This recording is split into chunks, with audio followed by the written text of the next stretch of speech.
Assalamualaikum warahmatullahi wabarakatuh. Apa kabar sobat sekalian? Semoga baik-baik saja. Jumpa lagi di channel Dialgo. Kali ini kita akan membahas tips kesehatan yang ada di sekitar kita, yaitu terkait masalah cuaca panas yang melanda wilayah Jakarta dan sebagian wilayah beberapa wilayah di Indonesia. Dan sobat sekalian, ternyata kita harus berhati-hati. Itu yang menjadi topik kali ini, yaitu hati-hati ada 4 penyakit yang mengintai saat cuaca panas.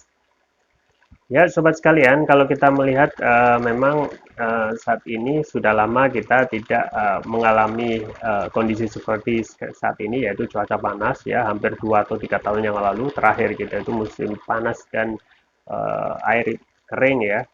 Tetapi setelah ini ternyata kita mengalami lagi gitu ya, dan beberapa wilayah Indonesia termasuk kalau kita melihat efek cuaca panas itu sudah hampir kurang lebih merata gitu ya. Di India itu kemarin sampai 45 derajat dan sebagian wilayah juga sampai saat ini memang masuki wilayah mulai masuk wilayah kalau di Indonesia itu kemarau, kalau musim di luar Indonesia itu musim panas gitu ya.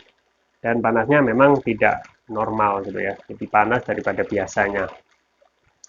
Dan saat Anda misalnya mengalami apa namanya gejala sakit kepala, ya pusing, mual atau sejumlah gejala lain di tengah cuaca panas, itu harus waspada karena itu bisa jadi satu gejala efek dari cuaca panas gitu ya.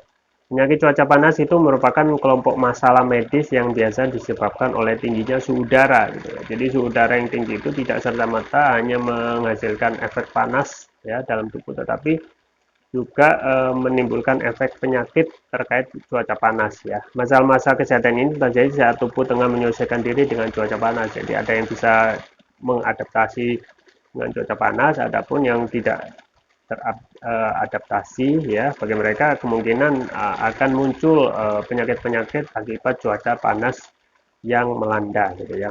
Risiko penyakit cuaca panas mengutip dari laman Cleveland Clinic, ada beberapa risiko penyakit yang mengintai saat saat cuaca ekstrim seperti ini ya. Di antaranya adalah biang keringat gitu ya. Biang keringat, kemudian kram panas ya. Kemudian yang ketiga kelelahan akibat cuaca panas, exhausted ya. Kemudian juga hingga yang paling parah itu heat stroke ya. Heat stroke, serangan apa namanya panas gitu ya, yang paling parah. Baik, yang pertama yang penyakit yang terkait dengan cuaca panas itu adalah biang keringat. Ya. Nah, biang keringat itu sudah hal yang eh, diketahui secara umum gitu ya, dan merupakan iritasi pada kulit yang membuat kulit kita itu merah ya. Nah, iritasi ini terjadi akibat suhu udara yang tinggi ya. Biang keringat itu terjadi saat keringat terperangkap di kulit.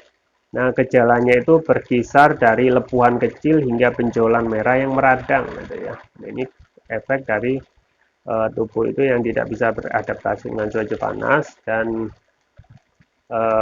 ber, ber, berakhir dengan benjolan atau lepuhan kecil merah yang meradang ya. Dan itu bisa kita tampak ya, mayoritas mereka yang anak-anak ataupun juga dewasa yang tidak bisa beradaptasi dengan cuaca panas itu biasanya adalah biang keringat ya. Orang bisa mengalami gatal-gatal ya. Biang keringat biasanya pulih saat suhu pada kulit mulai mendingin ya. Jadi ini efek dari benar-benar apa namanya musim panas, cuaca panas yang berlebih. Tapi tidak semua ya, tapi ada juga beberapa kondisi yang parah memerlukan bantuan medis. Yang kedua adalah heat cramps atau kram panas ya, kram karena cuaca panas. Nah, penyakit cuaca panas itu ada terjadi akibat cuaca panas ya. Kondisi ini biasa bisa membuat otot seperti tersentak ya. Ya kita ibaratkan kram ya, kram. Nah, ini juga bisa berefek dari cuaca panas ya, yaitu membuat otot itu seperti tersentak secara tidak tiba-tiba ya. Kondisi ini biasanya terjadi pada bagian betis, paha dan bahu gitu ya. Mengutip WebMD ya, hingga saat ini penyebab kram panas belum diketahui secara pasti, namun para ahli menduga kondisi ini disebabkan oleh masalah elektrolit dalam tubuh yang terjadi pada saat cuaca panas. Makanya yang pada saat sekarang memang dianjurkan untuk minum lebih banyak ya, tapi itu disesuaikan dengan kondisi tubuh ya, jangan terlalu banyak konsumsi air secara berlebihan dalam satu waktu ya, itu juga mengakibatkan overhidrasi sesuai yang kita bahas sebelumnya. Nah, meski akan terasa menyakitkan, namun umumnya kram itu akan pulih dengan sendirinya gitu ya. Jadi jangan khawatir ya, seperti ada kram atau sentakan otot-otot, jangan lupa juga untuk memulihkan keseimbangan elektrolit dalam tubuh ya. Jadi kram yaitu sentakan ya, sentak kondisi yang membuat otot seperti tersentak tiba-tiba di bagian betis, paha dan bahu. Itu harus. Yang ketiga adalah heat exhausted atau heat exhaustion atau yang bisa kita sebut adalah kelelahan akibat cuaca panas, heat exhaustion. Ini terjadi memang mengalami dehidrasi dan tidak mampu mengatur suhu internal tubuh gitu ya. Biasanya tubuh membuang kelebihan panas dengan mengeluarkan keringat, namun saat dehidrasi, kekurangan air dan elektrolit itu akan mengurangi kemampuan tubuh untuk berkeringat. Nah, saat tidak mampu berkeringat, saat seseorang tak mampu mendinginkan diri dengan berkeringat, maka mereka akan mengalami heat exhaustion atau kelelahan akibat panas.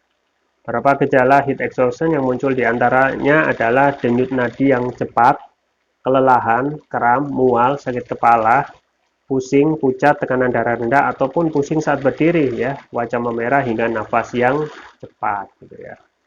Dan yang terakhir, penyakit terkait masalah cuaca panas adalah heat stroke, ya. Heat stroke merupakan penyakit cuaca panas yang paling berat, ya. Karena pada kondisi ini tubuh tak mampu mengontrol suhu badan, gitu. Berarti ini kondisi ketika seseorang itu tidak bisa beradaptasi ya. Mungkin ini pada saat awal-awal ataupun sudah lama kita tidak mengalami cuaca panas yang yang hebat seperti ini ya. Cuaca sampai 45 derajat di India dan kemungkinan di sini juga semoga tidak akan lebih panas ya.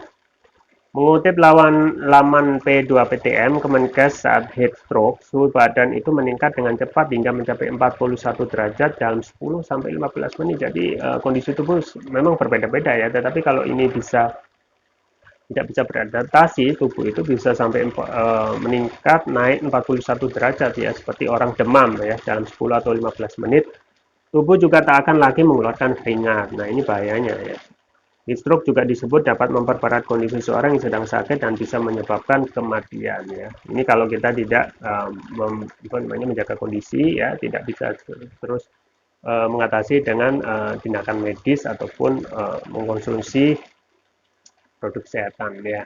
Makanya itu juga saya juga dalam hal ini terus merekomendasikan untuk menjaga kondisi tubuh ya, stamina, terutama pada kondisi cuaca panas ini dengan konsumsi produk kesehatan yang saya rekomendasikan yaitu konsumsi propolis ya. Kita ketahui propolis ada produk turunan lebay selain madu yang sangat manfaatnya sangat luar biasa ya, dan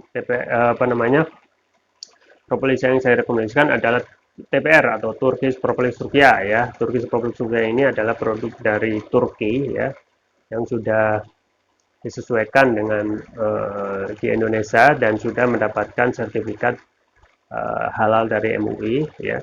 Nah, ini adalah produk premium yang mempunyai banyak kelebihan, diantaranya adalah adanya nanoteknologi ya.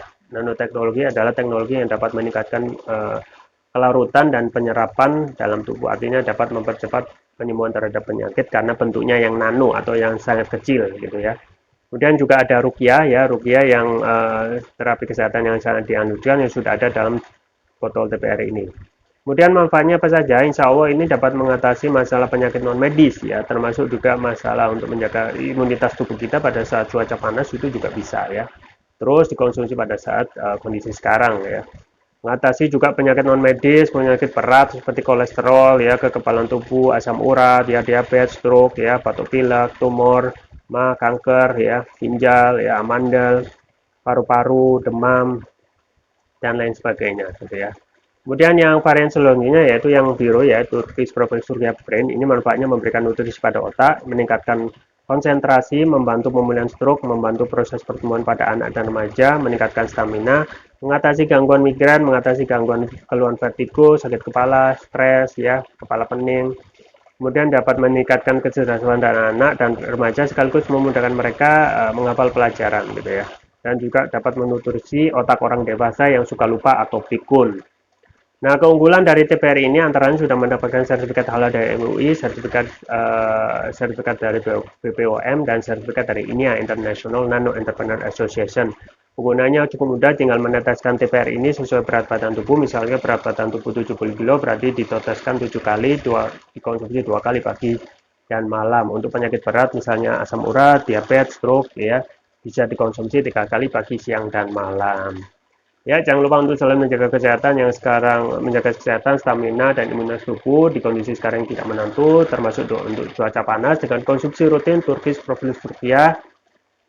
Link pembelian ada di deskripsi atau bisa kunjungi toko online kami di Algo, di Tokopedia atau Shopee.